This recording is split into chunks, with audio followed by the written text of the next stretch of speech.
interpolate is Congresswoman Jinky Luistro. You are Thank you, recognized. Mr. Chair. I wish to direct my questions to Colonel Garma. Colonel, ano pong tunay niyong pangalan, buo na pangalan? Mr. Chair, Royina Garma. Pwede ko po ba kayong tawagin na Colonel Garma? It's okay, Mr. Chair. Yes, ma'am. Alam po niyo, becoming a lady officer in uniform, that's one of my dreams. I was supposed to transfer to PNP, kaya lang patatakbuhin nila ako sa Oval, kaya bumalik na ako ng DOJ. Tagasan po ba si Colonel Garma? I'm from Solana, Cagayan, Region 2 po. Where's Cagayan? Norte po ba yan? North, yes, ma'am. Norte. Yes. Doon po ba kayo pinanganak sa Cagayan? Yes, Your Honor. Saan po kayo nag-aral ng elementarya? Solana, Cagayan, Cagayan. Your Honor. High school. Tugigaraw, Where's Tugigaraw? St. Louis College. Now it's St. Louis University, Your Honor. Nasaan po ang Tugigaraw? It's still in Cagayan. It's also in Cagayan. Yes. How about your college? Saan po kayo nakatapos ng kolehiyo? I finished my college sa Philippine National Police Academy, Your Honor. PNPA po? Diretso kayong PNPA? No, Your Honor. My before I entered PNPA, I studied in Cagayan. Ano pong una nyong inaral sa Cagayan? AB Mathematics, Your Honor. AB Mathematics. Ano po bang trabaho ng mga graduate ng AB Mathematics? As I understand, usually teacher, tama ho ba?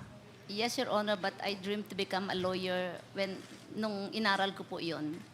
Are you a lawyer as well? No, Your Honor. You plan to become a lawyer during that time? Yes, Your Honor. Thank you. And after finishing this AB Mathematics, ano pong sunod yung ginawa sa buhay? I entered the Philippine National Police Academy in 1995, Your Honor. When is this? 1995. 1995. Pumasok po kayo ng PNPA. Yes, Your Honor. And when did you finish your studies in PNPA? That's April 25 of 1997, Your Honor. 1997. After finishing your studies in PNPA, that is 1997, kayo po ba'y pumasok na agad sa serbisyo sa Philippine National Police? Yes, Your Honor. Yes. And maari po bang malaman, saan po kayo unang na destino? Okay. We were based in Congw. We were made to choose kung ano pong region ang gusto namin. 3 po ang hiningi sa aming region during the time. So, pinili ko po ang Region 11, Region, I think, 13, and then Region 2 was my last option. Based on my research, Colonel Garma, 1996 to 1998, kayo po ang anti-vice unit head ng Davao. No, Mr. Chair, it's from 1997. So this is 97 to 98. That's October. Yes, and you will agree with me during that time, kakagraduate nyo lang from PNPA. Somehow. Yes, Your Honor. And after this assignment, ano pong sumunod? I was the chief of the women's desk of Davao Saan City. po ito? Davao City Police Office. So ang kasunod po ng assignment nyo as anti-vice unit of Davao is head of women's desk also in Davao. Yes, Your Honor. You confirm. Ano pong kasunod nyong assignment dito? And then 2004, I was reassigned sa Congw. I transferred po sa CIDG. So I was based in the main office of CIDG. How come based on my research, kayo daw po'y pauli-uli? Manila CIDG and Davao CIDG. How true is this? Yes, Your Honor. In 2004, I was reassigned to Congw. So change of unit po from PRO, Police Regional Office 11, I was transferred to a National Support Unit, which is the Criminal Investigation Detection Group. If I based may in interrupt, Congw. Colonel Garma, you Your confirm na 2004 to 2007, for quite some time kayo nasa CIDG Manila and for quite some time nasa CIDG Davao. Tama po ba yun? I Yes, was in that's what you're saying. I was in CIDG Manila until I think June of 2005. And then How about before and after June 2005? Where were you? seldom po ako bumabalik ng Davao. But at least bumabalik po kayo ng Davao. I cannot recall if I returned, only when I attended the wake of my mother-in-law during that time, Mr. Chair. To proceed, Mr. Chair, after po nitong CIDG assignment nyo, saan po kayo sunod na na-assign? Bumalik po ako ng Davao City Police Office. Ano yes, pong Region taon 11. nito? That's sometime 2009. 2009. Mr. You Chair. confirmed that you were the police admin officer of Davao City? Yes, Your Honor. What happened next after this? Saan po kayo sunod na na-assign? Almost 3 years after, I was assigned as station commander of Sasa Police Station. That's Station 4 of Davao City Police Office, Mr. So you Chair. confirmed that 2011 to 2016, kayo po ang station commander ng Sasa, also in Davao. It's not until 2016, Mr. Chair. It's Maybe until 2015. 2014, and from 2014 to 2015, that's Santa Ana Police Station of Davao City Police Office. But So- again, Santa Ana is likewise in Davao. Yes, Mr. Chair. And what happened after the Santa Ana Davao assignment? January, I was issued an order to undergo police officers senior executive course. I And was do you really- confirm, 2016, kayo po ang CIDG Director ng Davao Province? No, no. So Your where Honor. were you in 2016? I was undergoing a mandatory training. And Your after the Honor. mandatory training, where did you go? January of 2017, I was designated regional chief of CIDG Region 7, Mr. Chair. Where Your is Honor. that? Region 7. What Cebu. province is this? Cebu. Cebu. Was there no time during which you were assigned as CIDG Director of Davao? Never, Mr. Chair. Okay. And after your assignment as Chief of Police of Cebu City, no, CIDG Director of Cebu City, 2017, saan po kayo sunod na na-assign?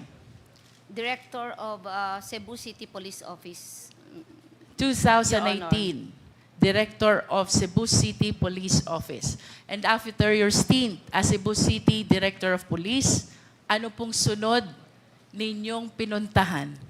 I retired early and I applied for the position of General Manager of the Philippine Charity Sweepstakes Office, Mr. Chair. Can you please share with us, ano po yung exact date na kayo ay na-appoint as General Manager ng PCSO? I think that's July of 2019. I think 2019. July 15, 2019. Mr. Tama Chair. po ba? Yes. Balikan ko po yung naging career nyo sa Davao. At ako po'y medyo napapaisip lang, kayo po'y taga-Norte, kayo po'y taga-Cagayan. Bakit po kaya kayo'y dito sa Davao halos nag-spend ng inyong career in PNP? Tama po ba yung observation ko? Yes. Almost your entire career was spent in Davao. Yes, Your Can you Honor. describe to us, ano po ba ang peace and order situation sa Davao from 1997 until 2015? It is very peaceful, and it is one of the most livable city in the Philippines, Mr. Chair. Very peaceful and one of the most livable city. What do you think is the reason kung bakit po peaceful and one of the most livable city? I think because of the overwhelming support of the LGU sa police, and the social welfare of Davao City is really working You and addressing mentioned- poverty. You mentioned about the overwhelming support of the LGU to PNP. Yes, Mr. Chair. Yes, Of Your course, Honor. it is a common knowledge as early as 1988, mayor na po ang ating dating Pangulo, former President Rodrigo Roa Duterte. Yes, Your Would you agree with me if I would say na kaya po peaceful at livable ang Davao is because of the leadership of the former President? Yes, Your Honor. You agree? Yes, I agree. And would you agree with me also if I would say, kaya po kayo nainganyo na dito manatili sa Davao, nagustuhan nyo ang leadership ng dating Pangulo sa Davao? No, Your Honor. So what is the reason? My ex-husband is from Kidapawan. Where's Kidapawan? That's Region 12. And It's near Davao. Yeah, and he convinced me that Davao is better than I Cotabato understand. or Region 13.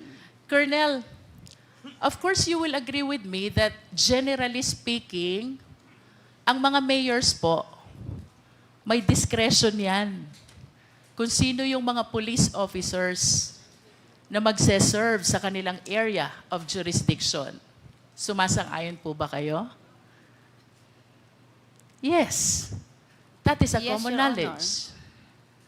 As a matter of fact, noon pong kayo na-appoint 1997 to 1998, anti-vice unit head of Davao, hindi po ito mangyayari without the conformity of the former president.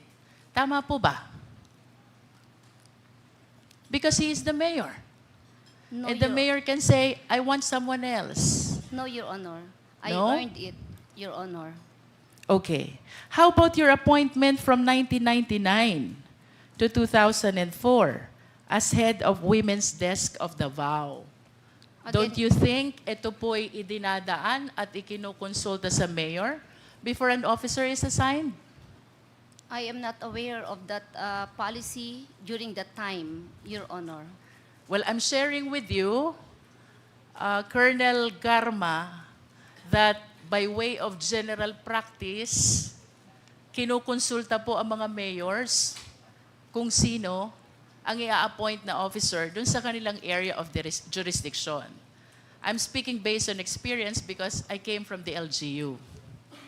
How about your appointment from 2004 to 2007 as CIDG Officer of Manila? Paano po kayo napunta sa Manila? Mr. Chair, way back 2004, my marriage was on the rock. So I have to leave Davao because of a scandal. In other words, kaya lang po kayo umalis ng Davao during this time Yes. is because your marriage is failing already? Yes, Your Honor, and there was a big scandal, so I have to leave Davao. Thank And, you. Colonel Garma, how about 2009?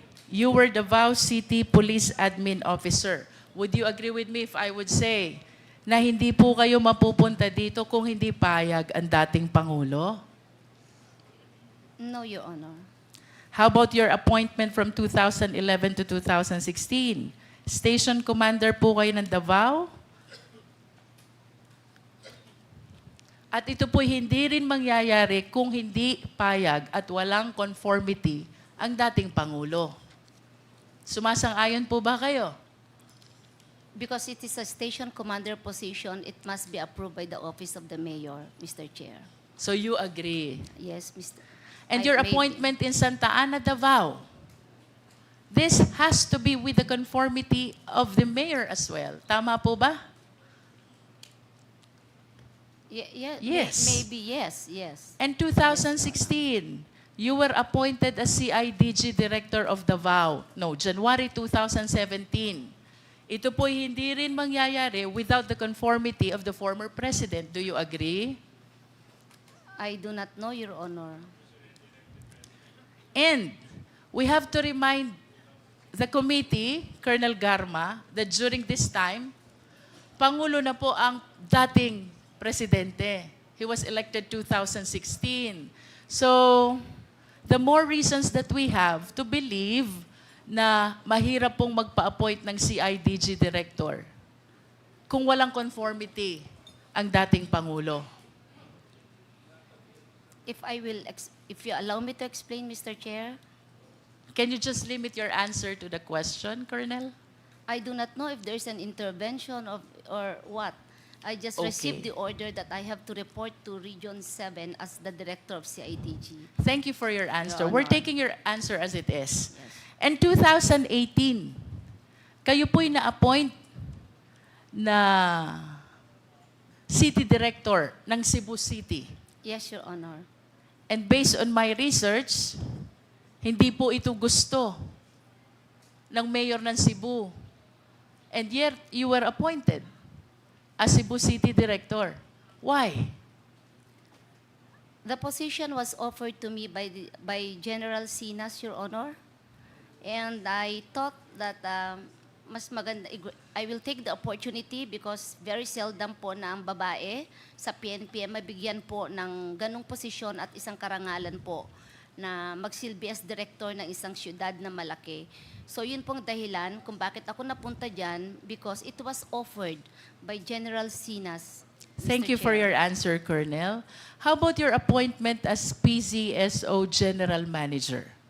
I applied for the position, Mr. Chair. Who was the appointing authority? The President, Mr. The Chair. President was the one who appointed you. At kanina po sinabi nyo na nag-retire kayo ng maaga. Yes, Mr. How Chair. early did you retire from the PNP to accommodate the appointment in PCSO? I served the Philippine National Police for 24 years, Your Honor. 24 years. Tama po ba yung kwenta ko na 10 years before your retirement ay lumipat na po kayo ng PCSO? 10 years? Yeah, yes. Before I'm the correct. mandatory retirement, Mr. Chair. Okay Your po. Honor. At kayo po ba'y sasang-ayon sa akin if I would say, nang inaral nyo nung kolehiyo, AB Mathematics, Leadership Course, and Public Safety, these are all alien to the function of being a PCSO General Manager. Malayo, di ho ba? I don't agree, Mr. Chair. We're taking your answer. Nonetheless, Mr. Chair, Colonel Garma, the reason why you were appointed for PCSO General Manager is because the President trusted you that you can discharge the function of this office. Tama po? Possible, Mr. Chair. Otherwise, hindi po kayo i-appoint kung hindi po kayo pinagtitiwalaan ng Presidente. Tama po ba? It's possible, Mr. Chair. And I wish to maintain my statement, Mr. Chair, na bago po ma-appoint ang isang opisyal ng PNP sa isang area of jurisdiction, as a general practice, we always consult the LCE or the local chief executive. In other words, Madam Chair, Mr. Chair, I wish to state that the reason why almost the entire career in PNP of Colonel Garma was spent in Davao, the reason why he was appointed in Cebu City as City Director, and the reason why he was appointed as PCSO General Manager is because pinagtitiwalaan po siya ng ating dating Pangulo, former President Rodrigo Roa Duterte. You need not answer this question, Colonel Garma.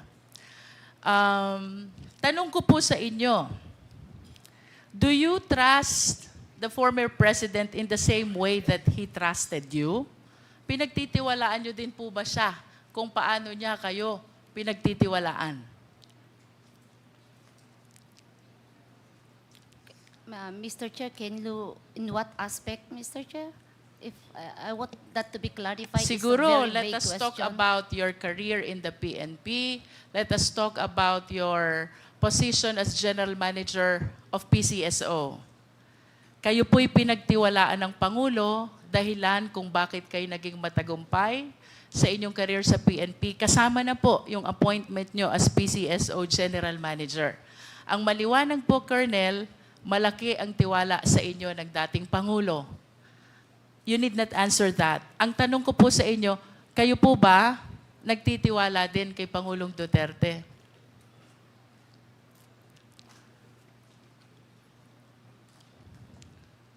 Of course you do. Of course, yes, ma'am. Yes, Your Otherwise, Honor. hindi nyo po tatanggapin itong mga appointment na ito sa Davao.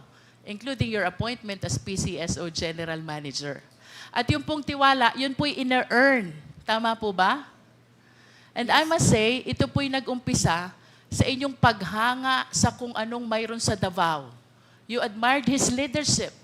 Reason why you believe in the ability, capability of the former president. Tama po ba, Colonel Garma? No, Mr. Chair. Why? You don't believe the president? I believe, but I don't admire. You don't Mr. admire. Chair. Okay. Let me correct my terminology. You believe the president because you have seen what he has done already in Davao. Because you said earlier, livable and peaceful city ang Davao. And it is because of the leadership of then Mayor, the former President Rodrigo Roa Duterte. Tama po? Yes, Mr. Part of that. Yes. And kasama po sa paniniwala nyo sa leadership, you also believe in his programs. Tama po ba?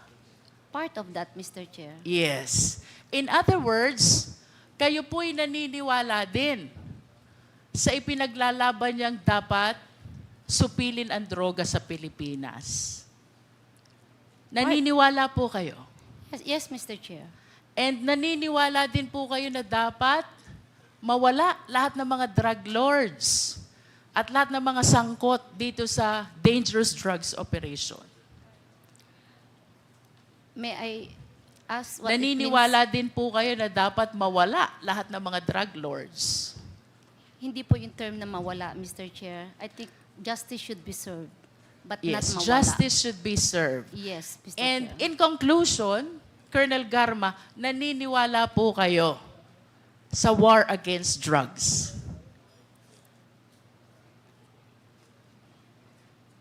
I believe in the part ng program. Kasi po, if I can explain my answer, Mr. Chair, Wait, there's ilang parte ho ba mayroon ang program ng war against drugs? intense police operation and police community relation with intense police patrol, Mr. Chair. So, So which part do you believe and which part you do not believe? community relations and intense police patrol. Because So the- you believe in both? Alin po yung sinasabi niyong naniniwala kayo sa isang parte? Aling parte ho ang hindi niyo pinapaniwalaan? I am more focused on police patrol, Mr. Chair. You believe in police patrol? intensified police patrol using the quad operations concept, Mr. Chair. And the first part is, Community relations. you believe also in community relations? Yes, Mr. Chair. In other words, you believe in the entire package of the war against drugs. Tama po?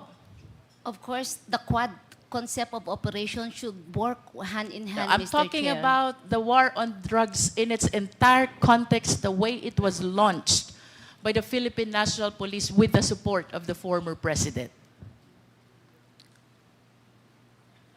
Naniniwala po ba kayo sa war on Yes, drugs? yes, Mr. Chair. Yes, you do believe. Yes. And do you confirm, Colonel Garma, kanina po tinuro kayo ni Fortaleza, kaklase niyo daw siya. Yes, Mr. Chair. You belong to class 1997. Yes, Your Honor. How about Superintendent Padilla? Do you know him? I've met him once, Mr. Chair. You've met him once. Yes, Can you Mr. enlighten us? Saan niyo po ba nakilala si Superintendent Padilla? Your Honor, I met him when I passed by at CIDG 11 sometime in 2016. And can you tell us the reason why you passed by in CIDG 11 in 2016? We are actually preparing for our thesis, and Your Honor, my subject is about the interagency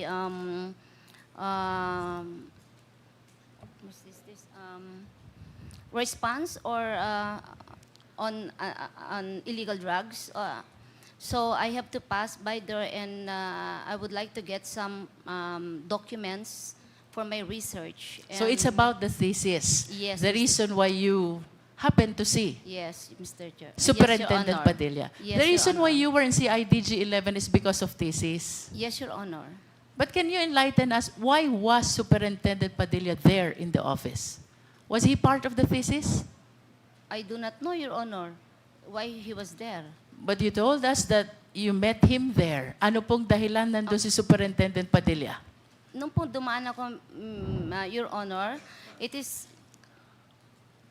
nasanay po ako sa courtesy to pass by the office of the head. Who was the head during the time? It was Colonel Leonardo.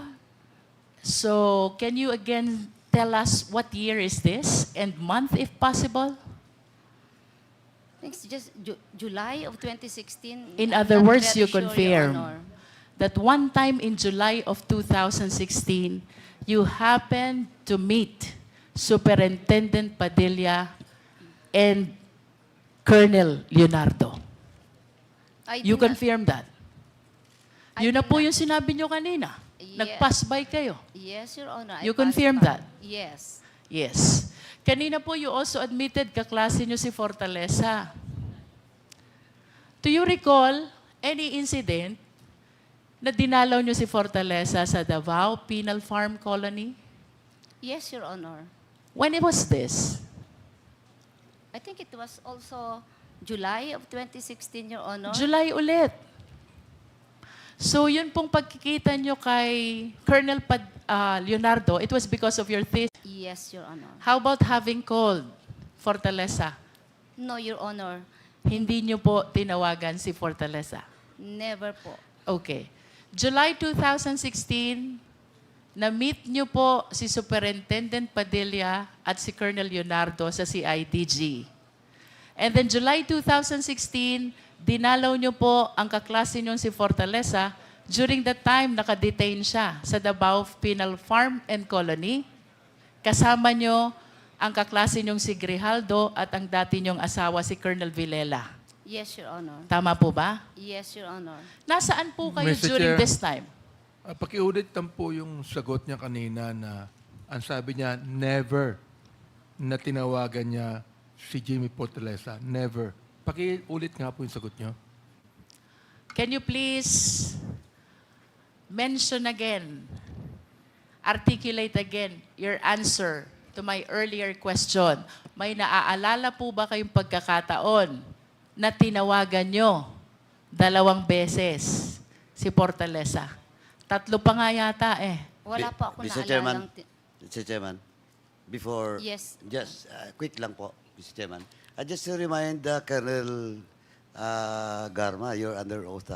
Yes, Mr. If Chair. we prove that indeed you're lying, we might cite you in contempt. Yes, Mr. Chair. Thank you, Mr. Chairman. I'm about to wind up, Mr. Chair. During this time, July 2016 and August 2016, nasan po ang assignment ninyo, Colonel Garma? I was undergoing schooling, so I don't have a unit or assignment, Your Honor. Wala pa po kayong unit assignment. Yes. Wala po akong office. Wala po. But considering that almost your entire career was spent in Davao, I think it is reasonable to believe na kahit papaano, alam nyo po yung mga nangyayari sa Davao. Somehow, yes. Yes or no? Hindi ho lahat, Mr. Chair. Your Some. Honor. Would you say yes? Your Honor, hindi kasi ako mahilig lumabas, magkipag-socials. Okay, let me be sometimes I'm not specific, even Colonel updated, Garma. Except kung trabaho ko po yun, Mr. Did Chair. you come across the killing of 3 Chinese nationals in Davao Penal Farm and Colony? Of course, nabalita po eh, narinig namin, yes. Saan nyo po nabalita? Hindi ko na po ma-recall, but napag-uusapan, Sino pong kausap nyo sa usapan na sinasabi nyo? kahit sinong pulis po. Kahit sinong Kasi pulis. it's a Can you big please name case. names? I Sino cannot- po yung mga pulis na nakakausap nyo tungkol sa 3 Chinese nationals na napatay? 3 Chinese drug lords na napatay po sa Davao Penal Farm and Colony. Wala, kahit sinong pulis na magsasabi na, may namatay na Chinese dun sa loob. Oh, really? Sino yun? Ganun lang po. Sabi nyo But I po, ang cannot daming recall. pulis. Can you at least name names? Name a few of them. Na nakausap nyo at nagsabi sa inyong may napatay na 3 Chinese drug lords sa Davao Penal Farm. During that time, I was undergoing schooling, Your Honor. So Yes, but probably mga earlier you classmates said, namin. Colonel Garma, that you were aware because pinag-uusapan ninyong mga pulis. Now tell us, I cannot- sino po yung mga pulis na nakausap nyo? Hindi ko na po maalala, Mr. Hindi nyo na po Maraming maalala. police po. It's very impossible na hindi maging news po yan at hindi pwedeng pag-usapan, Mr. Chair. Precisely, Colonel Garma. Yes, Maraming salamat po. I am done for now, Mr. Chair. Thank Mr. you, Chairman. Congresswoman Luistro.